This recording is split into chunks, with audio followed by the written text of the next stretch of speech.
Je m'appelle Christine Larsen, je suis actuellement associée chez Grant Thornton en charge de la practice achat et supply chain. En fait, à la base et avant ça, j'ai une formation en fait, de commerce à HEC que j'ai complétée il y a quelques années par une formation à Centrale sur le Lean Six Sigma.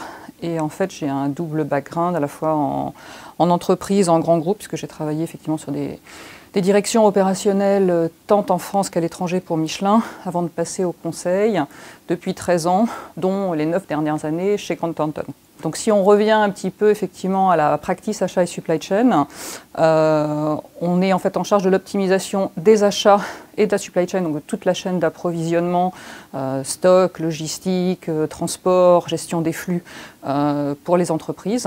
On travaille très principalement pour des groupes du CAC 40 ou des très belles ETI en fait, dans tout secteur. Alors effectivement l'industriel, mais on a aussi beaucoup de clients dans le bancaire. Et on fait aussi bien des missions très opérationnelles que des missions de diagnostic, des missions d'optimisation de la performance dans le domaine des achats et dans le domaine de la supply chain.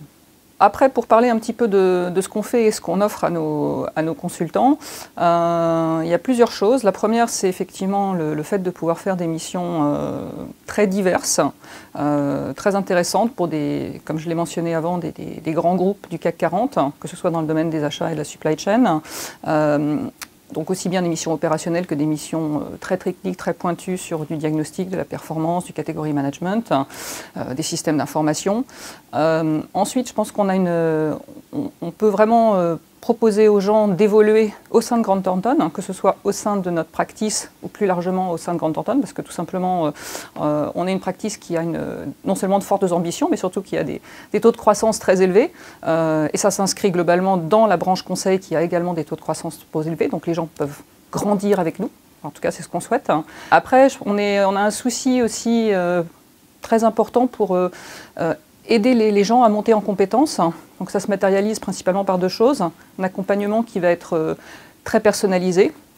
Quelles que soient les personnes, qu'elles soient juniors ou qu'elles soient beaucoup plus seniors, elles sont accompagnées par des gens qui sont leurs managers ou des senior managers, voire des associés.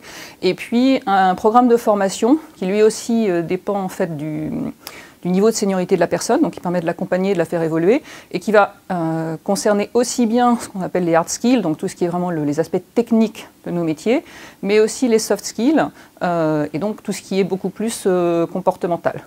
Et puis enfin, on essaye d'avoir une ambiance aussi dynamique et sympathique que possible, avec des parrainages pour les nouveaux entrants, avec des after-work réguliers, avec des soirées un peu plus festives qui sont organisées entre les différentes entités, practices de la branche conseil. Et puis on a la chance maintenant d'avoir des locaux qui sont absolument super et qui donnent envie de s'y retrouver. Alors sur les candidats qu'on recherche et qu'on aimerait voir venir chez nous, bien évidemment il y a un aspect technique et seniorité qui varie selon les typologies de jobs, mais je voudrais insister sur le caractère des personnes parce que pour être un bon consultant, il y a vraiment un aspect humain qui est fondamental et qui est de plus en plus important avec la seniorité quand on évolue. Donc je parlerai en fait de gens qui sont prêts à s'engager, à s'impliquer dans des projets. Ça, je pense que c'est important. Je pense qu'il faut des gens qui soient enthousiastes, qui aient envie de faire des choses, des gens qui soient curieux et ouverts d'esprit, parce qu'en permanence, on est aussi dans des logiques de créer des nouvelles choses, des gens qui ont de l'humilité, parce que travailler pour les clients, ça demande souvent beaucoup d'humilité et c'est fondamental dans nos métiers. Et puis des gens qui sont effectivement, qui ont envie de bien faire, qui ont envie de se dépasser, qui sont rigoureux.